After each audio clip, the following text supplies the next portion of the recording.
Executive Director of the British Chamber of Commerce, Thailand, and welcome to our speed webinar today, looking at the COVID-19 impacts on cash flow and business valuation. And we're delighted to be working with our good friends and annual partners, Mazars, Thailand. As usual with our webinars, please do pose your questions during the presentation, and we'll cover those as much as we can towards the end. But now it's my great pleasure to introduce Mr. Blake Dimsdale, who is Audit Partner at Mazars, who will introduce our speaker. Over to you, Blake. Thank you, Greg. Good afternoon, everyone. I hope you're all keeping well and that your lives are returning to normal. It's our pleasure today to present this seminar on the impact for cash flow and business valuation at the moment. Our presenter today, I'm delighted to introduce him, is Prasenjit Chakrabarti. He's recently joined our financial advisory team. Prasenjit comes with a wealth of experience, starting his career with Deutsche Bank in the UK before working with a Big Four accounting firm across the Middle East and also in Asia.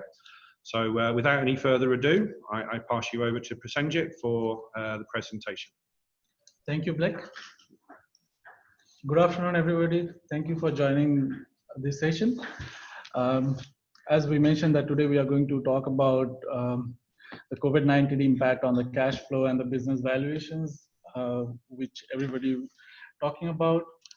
To understand this more better, we have done a recent survey with all our clients. The clients are basically all financial investors who are investing in different sectors across the globe, in education, healthcare, manufacturing, and all those sectors.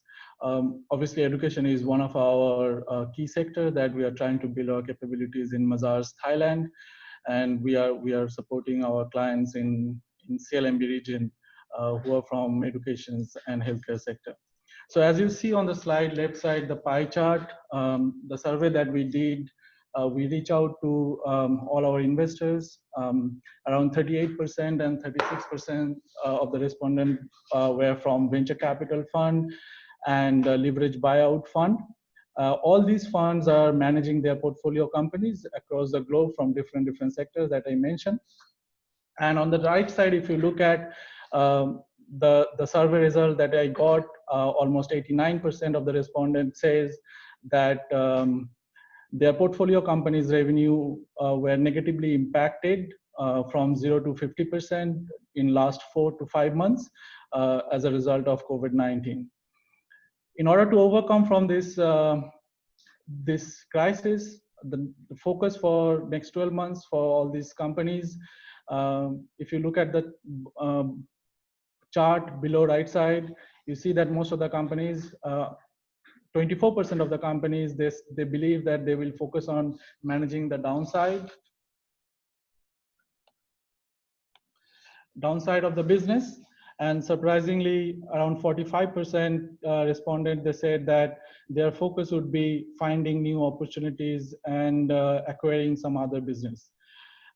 Surprisingly, only 1% respondent says that they will be focusing on distressed asset, but we believe that at this phase of time, there will be a lot of distressed asset in almost every sector.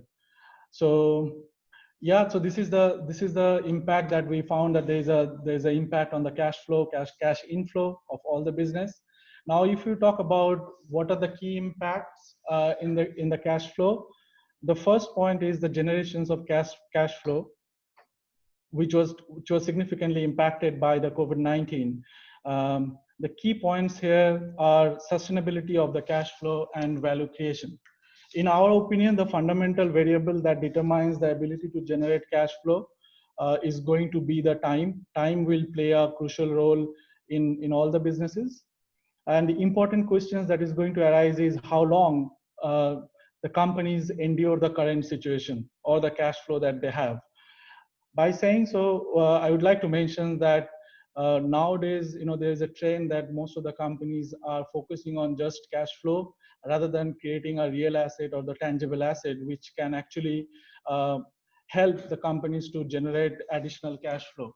Uh, as a result, if you see a lot of startup companies or digital or tech-based companies are significantly impacted during this period of time.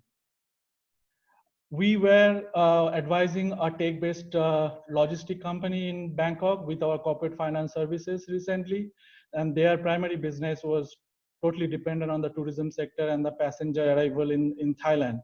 And as a result of COVID-19, when all these airlines and tourism sector impacted, our company, our client actually lost their core business, and they are totally out of their business, out of the cash inflow, and they had to look for some other business opportunity. They lay off their employees, so there are a lot of downsizing in the business. So that's the impact we have seen in generations of cash flow if companies are not focusing on building real asset. The second most important thing is the variable growth of business, which refers the expected growth of generated cash flow. Every company prefer to have a steady growth in their cash inflow. For example, whether 5% or 10% steady growth in revenue. But I think with this, after this COVID-19 situation, it would be very skeptical whether companies can really predict that what would be the steady growth or the number of growth for next 2-3 years down the line. At the same time, we also noted that in last 20 years, if we talk about retail growth in China, it was 8%, but due to this COVID, the retail growth actually dropped by 20% in last 4 months. But at the same time, there's a new concept came up which called V-shaped recovery. There's a retail company in Guangzhou in China which just experienced 2.6 million revenue generation in the first day of opening. So at this stage, in our opinion, the situation is quite skeptical. And obviously, whether the cash flow is sustainable or not, it's going to be a bigger question going forward. The third point, a new variable risk. Obviously, there is uncertainty, new uncertainties, volatility, which will impact the cash flow generations. And when there is a high risk, obviously your business value decline. So these are the key impact that we noted over the last 6 months due to COVID-19. If we talk about what would be how to manage the cash flow going forward, what are the key areas to be taken care of? The first thing is the companies needs to have sufficient cash reserve for all the statutory payments. For example, payroll benefits, corporate taxes, payments to supplier and creditors, which are very important. For corporate taxes, few of the countries which are government providing some incentive, whether it's for the tax payment timeline and all, but at the end of the day, you need to pay the taxes. So you need to have that cash reserve for that payment. Unforeseen risk management, obviously there's a new risk which came up, and business will be dealing with this new risk. And need to have sufficient cash reserve for all those restructuring that the company may need to do after this situation, after this crisis, whether it's a business restructuring, whether it's a debt restructuring, whether it's a alternation of the investment plans, or going to different directions of business. So to manage those situations, company definitely needs to have sufficient cash reserve so they can survive. The third point is positioning for the future. Obviously, after this situation gets over, everybody is talking about new normal situation. What would be the business after the new normal situation, which is quite skeptical at this point of time. Many business may need to look for different strategy, or diversifying to different business, whether through backward integrations or the new or forward integrations. And to do anything, you need a sufficient cash reserve to implement those plans. So overall, we can say that during these last 6 months, we have realized that cash is king, and we need to back to the basic, and we need to correct our fundamentals, business fundamentals, to survive during this type of situations which may arise in future again. Now, when your cash flow is impacted, definitely your business is also your business valuation is also impacted. So when you do your business valuation, when you need to know what is the worth of your business for a different purpose, that could be for fundraising purpose, that could be for M&A purpose, or that could be typically for defensive purpose or financial reporting purpose. So what are the key points that you need to be careful while doing your valuation after this COVID-19 situation? The date of valuation. The date of valuation is very important. Date of valuation is actually the date as of when you calculate the present value of your future cash flow. So you need to be careful of selecting the date for valuation, that whether the date actually cover all the incident and the circumstances and the events that occurred in recent years. For example, if standing today, we need to value a business and we consider a date of valuation 31st December 2019, that valuation date and your financial projections may not cover the COVID impact in your cash inflow and cash outflow. But if you do that, if you do your valuation on 30th June 2020, that may include your actual performance during the COVID-19 and your modified financial projections for 2020. Second point is cost of equity. Cost of equity is very important. It's also considered as a discount rate of your future cash flow sometimes, and it's actually a reward for your equity investors who invest in your business. So while calculating the cost of equity, the two parameters needs to understand and carefully consider. One is the risk-free rate and the country risk premium, which is significantly impacted after this COVID-19. And you basically need to understand whether your risk-free rate is actually a default free or not. Third point is double counting on the risk. As we have been talking about risk in everything. Sorry, in cash flow. So when you prepare your financial cash flow after this COVID-19, you may be you may consider the risk and be very conservative with your cash flow projections. At the same time, when you do the valuation, when you calculate your discount rate, you may again consider that risk in your cost of equity calculations. So you need to be very careful while calculating this cost of equity and the future cash flow, that you should not double count all the risk, which may lower the value of the business.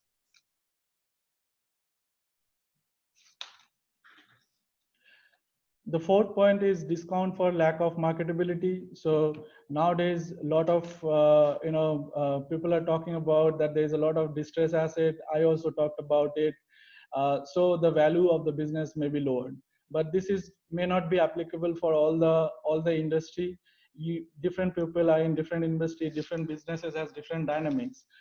If I talk about Thailand, maybe tourism and hospitality sectors are significantly impacted. So we can expect to have some distress asset in these two sectors. But at the same time, if we talk about telecommunication sector, during this period of time, the telecommunications number of users has increased significantly. Their cash flows has increased because everybody is trying to use the internet and all the telecommunications, mobile phones rapidly instead of going out. So it depends again whether your business deserves some lack of marketability or not. That depends on the nature of the business and the sector of the business, and you need to be very careful if you are in talk with any potential investors for transactions or for fundraising or for any defensive purpose. The last point is the government support and the incentives. Government from almost every country, they are giving some support. Even in Thailand, Thai government has given support to the SMEs, whether it's a cash support, whether it's a tax payment, timeline enhancement of the timeline for the tax payment. All the supports needs to be included in the financial projections or when you do the valuations, so you get the optimum value of your business considering all the parameters. So these are the 5 points that we advise, or we think that every business needs to carefully look at while doing the valuations after this COVID-19 impact. by saying so, I conclude my talk here. If you have any questions, please feel free to raise the question. Many thanks, Prasenjit. Many thanks indeed. Ladies and gentlemen, would you like to pose any questions to our speaker?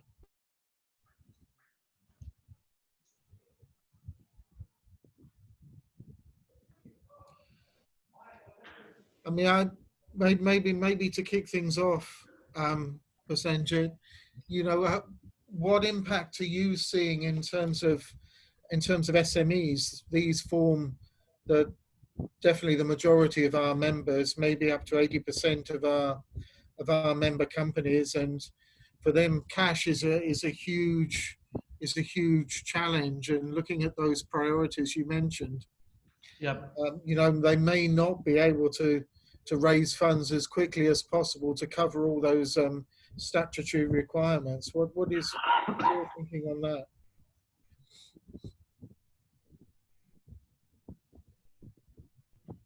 Sorry, ask your question. Yeah, sorry. Sorry, we lost. Because you are just repeat that. You lost a bit. No, it was a little. The question was related to SMEs, and what is your sense of how they are faring during this crisis and their ability to raise funds if cash isn't immediately available to cover the statutory requirements? Are you seeing any flexibility within the tax authorities in terms of paying those statutory requirements for SMEs? Yeah, I think Thai government has came up with a few incentives for SMEs. Particularly, they have given extension for the tax payment timeline for 6 months. I think they extended for six months. Obviously, they also given cash incentives to the SMEs. Obviously, those are Thai SMEs, Thai founders, and all. So those incentives are given by Thai government. Okay. And yes, indeed, you know, cash is king, that we realized during this last 6 months, particularly for the small business, startup business. If you look at in Bangkok, there are many startups. I mean, everybody talks about technology-based startups and all. Probably, you know, they are more focusing on creating an intangible asset, which are pretty much depends on the cash flows, and probably bit distracted from creating the real asset or the tangible asset. So when this crisis happened, your cash flow impacted. You don't have sufficient cash with you to run your business, to pay off your daily obligations. So if you have real asset in place, then probably, you know, that real asset or that tangible asset can be used to generate additional cash to run your business. As a result, you know, there are a lot of people, a lot of businesses, particularly the startup businesses or SMEs, they're out of the business after 6 months. Okay, thanks. We have a question from Trevor. Say we had a valuation done mid-2019 and considering a projection of only 5% growth this year, how much are investors discounting due to the new risks? 10, 15, 20%? What's your thinking on this? I think there are a couple of things to evaluate here. It's not a number 5 or 20%. So we need to see that, you know, what type of business you are in and what investors' interests are also at this point of time. And as I mentioned, that different sector or different industries impacted differently. Tourism sector, hospitality sector impacted significantly. So when investors are considering investing in that sector, probably they are very cautious. They're looking for a higher discount rate. But if you are from some industry where the business is not that impacted or even impacted, but there is a great future ahead, maybe your discount rate would be not that high. It would be relatively lower than, you know, that tourism sector or airline sector. So it totally depends. We can have a chat separately on that if needed. Yeah. And well, we know Trevor. Hello. Yeah, happy if you want to get in touch with us. We have the. I think you have my details already, but there's also some contact details which we'll share in a minute. And well, I think it will vary greatly by the actual conditions at play. Yeah. Yeah. They're happy to connect you offline there, Blake. Sure. I know Trevor. Yeah. Oh, okay. You know. Yeah. Okay. Cool. Okay. Any other questions or comments, ladies and gents?